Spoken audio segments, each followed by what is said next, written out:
അങ്ങനെ ഫിർഔനിന്റെ ആ ഭീകര ഭരണം തുടർന്നുകൊണ്ടിരുന്നു. രാജാവിന്റെ അമിതമായ ഇസ്രായേലി വിരോധം കൊണ്ട് ഒരവസരത്തിൽ മന്ത്രി ഹമാൻ പറഞ്ഞു, അല്ലയോ മഹാരാജാവേ, പ്രവാചക സന്തതികളിൽപ്പെട്ടവരാണ് ബനൂ ഇസ്രായേൽക്കാർ. അവർ കാലാകാലങ്ങളായി ആരാധിച്ചുകൊണ്ടിരിക്കുന്ന ഏക ഇലാഹിനെ ഉപേക്ഷിക്കാൻ ഒറ്റയടിക്ക് പറയുന്നത് ബുദ്ധിമോശമല്ലേ? അവരെ നയപരമായി സമീപിച്ച് ക്രമേണ വളച്ചെടുക്കുന്നതല്ലേ ബുദ്ധി? അതിനു മറുപടിയായി ഫിർഔൻ പറഞ്ഞു, പ്രവാചകന്മാരെക്കുറിച്ചും ഏക ഇലാഹിനെക്കുറിച്ചും ജനങ്ങൾക്കുള്ള അറിവാണ് എല്ലാം അവതാളത്തിലാക്കുന്നത്. അതുകൊണ്ട് മേലിൽ അത്തരം വിദ്യാഭ്യാസം നമ്മുടെ രാജ്യത്ത് പാടില്ലെന്ന് ഉടൻ വിളംബരം ചെയ്യുക. നിമിഷങ്ങൾക്കകം രാജകൽപ്പന നടപടിയിലായി. അന്നു മുതൽ മതവിജ്ഞാനം നിഷിദ്ധമാക്കപ്പെട്ടു. ഫിർഔൻ അല്ലാതെ മറ്റൊരു ദൈവത്തെ ആരാധിക്കുന്നത് തടയപ്പെട്ടു. ക്രമേണ ജനങ്ങളിൽ ഏക ഇലാഹിനെ കുറിച്ചുള്ള അറിവ് ഇല്ലാതായി. അറിയുന്നവർക്ക് തന്നെ പരസ്യമായി തങ്ങളുടെ റബ്ബിന് ആരാധന ചെയ്യുവാൻ നിർവാഹമില്ലാതായി. എന്നിട്ടും സത്യവിശ്വാസികളായ ബനൂ ഇസ്രായേൽക്കാർ അയാളോട് എതിരിട്ട് നിന്നു. പലരും അയാളുടെ മർദ്ദന മുറകളേറ്റ് ഷഹീദായി. ഗിബത്തികൾ രാജാവിന്റെ ഇഷ്ടജനങ്ങളായിരുന്നു. കാരണം അവർ ഒരു സംശയവും കൂടാതെ ഫിർഔന്റെ ആജ്ഞകൾ നിരസഹായിച്ചു. അവനെ ദൈവത്തെ പോലെ പൂജിച്ചു. അയാളുടെ കൽപ്പനയ്ക്ക് വിധേയമായി ഇസ്രായേല്യരെ മർദ്ദിച്ചു. കാണുന്നിടത്തും വെച്ചെല്ലാം പരമാവധി ദ്രോഹിച്ചു. ബനൂ ഇസ്രായേൽക്കാർക്ക് എല്ലാ മർദ്ദനവും അള്ളാഹുവിന്റെ മാർഗത്തിൽ ക്ഷമിച്ചു. ആഴ്ചകളും മാസങ്ങളുമായി കാലം ഒരുപാട് കഴിഞ്ഞു. നരകയാതനയിൽ കിടന്ന് ബനൂ ഇസ്രായേൽക്കാർ പിടഞ്ഞു. അവരുടെ മോക്ഷം എവിടെയാണ്? അവർക്കൊരു വിമോചകൻ വരുന്നത് എന്നാണ്? ഫിർഔന്റെ ആധിപത്യം തകരുന്നത് നമുക്ക് ആകാംക്ഷയോടെ കേൾക്കാം. ബൈത്തുൽ മുഖദ്ദസ് വിശുദ്ധ ഗിബിലയല്ലേ കാണുന്നത്? അതെ, ഗിബില തന്നെ. അതിൽ നിന്നും വലിയൊരു പ്രകാശനാളം ഉയരുന്നു.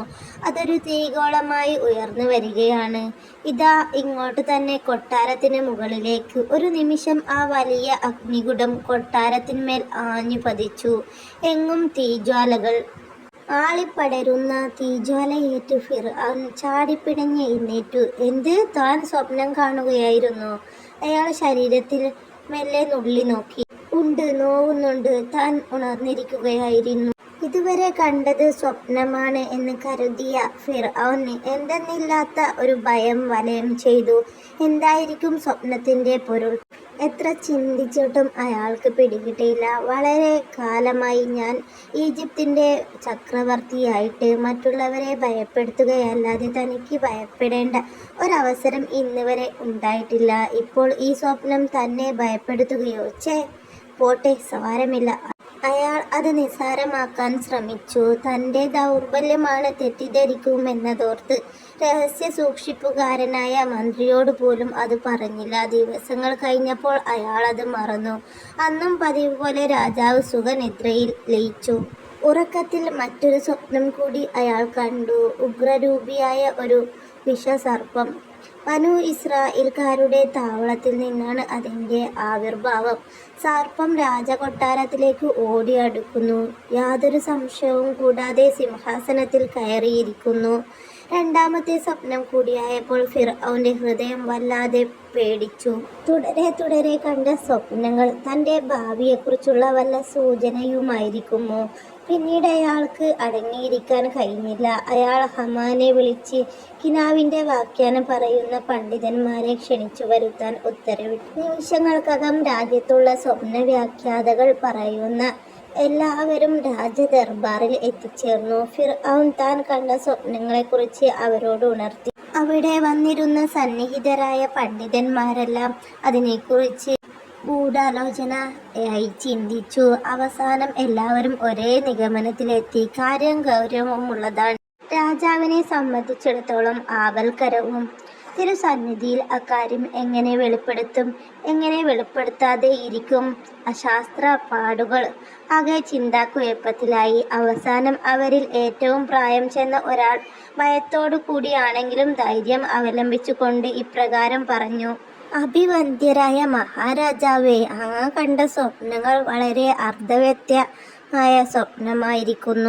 വരാൻ പോകുന്ന സംഭവത്തെക്കുറിച്ച് മുന്നറിയിപ്പ് തന്നില്ലെങ്കിൽ ഞങ്ങൾ കുറ്റക്കാരാകുമല്ലോ എന്നോർത്ത് പറയുകയാണ്. അത് ശ്രദ്ധിച്ചു കേൾക്കണം. ബനൂ ഇസ്രായേൽക്കാരിൽ നിന്ന് ഒരു സന്തതി ജനിക്കാൻ പോകുന്നു. ആ കുട്ടി വലുതായാൽ അങ്ങയുടെ സിംഹാസനത്തിനു ഉടമയാകും. അതാണ് അങ്ങ് കണ്ട സ്വപ്നങ്ങൾ സൂചിപ്പിക്കുന്നത്. സ്വപ്നവാക്യ പിതാവിൻ്റെ പ്രഖ്യാപനം രാജാവിനെ കൂടുതൽ ഭയാകുലനാക്കി. ഈ ദുരിതാവസ്ഥയിൽ നിന്ന് മോചനം നേടുവാൻ എന്താണൊരു പോംവഴി? മണിക്കൂറുകളോളം അയാൾ ചിന്തിച്ചു. ഫിർഔനിൻ്റെ പിന്നീടുള്ള ചിന്തകൾ ആണ്ടിരുന്നു. രാജ്യത്തെ കിടിലം കൊള്ളിച്ച ചക്രവർത്തിക്ക് മനസ്സമാധാനം നഷ്ടപ്പെട്ടു. ഉറക്കവും തൻ്റെ പ്രശസ്തിന് പരിഹാരമെന്ത് എന്ന് ചിന്തിച്ചയാൾ നാളുകൾ തള്ളി നീക്കി. അങ്ങനെ ഇരിക്കെ വീണ്ടും അതാ മറ്റൊരു സ്വപ്നം. 2 വൻ വടവൃക്ഷങ്ങൾ. അവ ആകാശം മുട്ടെ വളരുകയാണ്.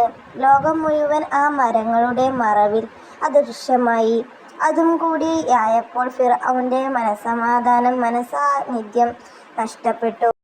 ഫിർഔൻ വീണ്ടും സ്വപ്നവ്യാഖ്യാതികളുടെ സഹായം തേടി. മുമ്പത്തെ സ്വപ്നങ്ങളുടെ വ്യാഖ്യാനത്തിന് ഒന്നും കൂടി അടിവരയിടുന്നതായിരുന്നു ഇപ്പോഴത്തെ അവരുടെ വ്യാഖ്യാനം. അവർ പറഞ്ഞു, തിരുമേനി, ജനിക്കാൻ പോകുന്ന ഒരിസ്രായേൽ സന്തതിയാണ് അങ്ങയുടെ സ്വപ്നങ്ങൾ കാണിക്കുന്നത്. കാരണം ആസന്ന ഭാവിയിൽ അവൻ പിറവിയെടുക്കും.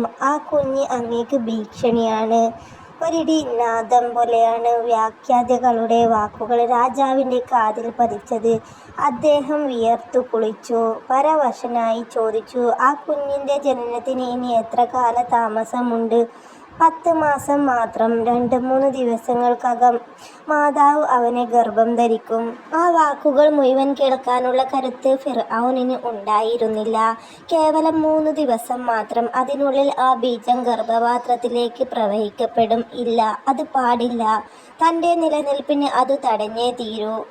ആരിവിടെ? രാജാവ് കിങ്കരന്മാരെ വിളിച്ചു. നിമിഷങ്ങൾക്കകം അയാളുടെ ഏതാജ്ഞവും നിർവഹിക്കാൻ വേണ്ടി ഭടന്മാർ അണിനിരന്നു. ഇന്നു മുതൽ ഈ രാജ്യത്ത് മറ്റൊരു ഇസ്രായേൽ സന്തതിയും തൻ്റെ ഭാര്യയെ സമീപിച്ചുകൂടാ. ഇതിനു വിപരീതം പ്രവർത്തിക്കുന്നവൻ്റെ തല ഉടലിൽ കാണുകയില്ല. ഈ കൽപ്പന ഉടൻ നാടൊട്ടുക്കും അറിയിക്കട്ടെ. രാജകൽപ്പന കേൾക്കേണ്ട താമസം. ഭടന്മാർ നാനാഭാഗത്തേക്കും ഓടി. വിരോധാഭാസമെന്ന് തോന്നിയേക്കാവുന്ന ഈ രാജകൽപ്പന പെരുമ്പറ കൊട്ടി അറിയിച്ചു. ബനൂ ഇസ്രായേൽക്കാർ ഭയന്ന് വിറച്ചു. അവരെല്ലാം ഞങ്ങളുടെ ഭാര്യമാരെ വിട്ട് മാറിക്കിടന്നു. എന്നിട്ടെന്ത്? അല്ലാഹു സുബ്ഹാനഹു തആലയുടെ കൽപ്പന വെല്ലാൻ സാധിച്ചോ? കാത്തിരുന്ന് നമുക്ക് അടുത്ത വീഡിയോയിൽ കാണാം. ഫിർഔനിൻ്റെ തീരുമാനമോ അല്ലാഹുവിൻ്റെ തീരുമാനമോ യഥാർത്ഥത്തിൽ നടന്നത് എന്ന്. വീഡിയോ ഇഷ്ടമായാൽ ലൈക്ക് ചെയ്യുക.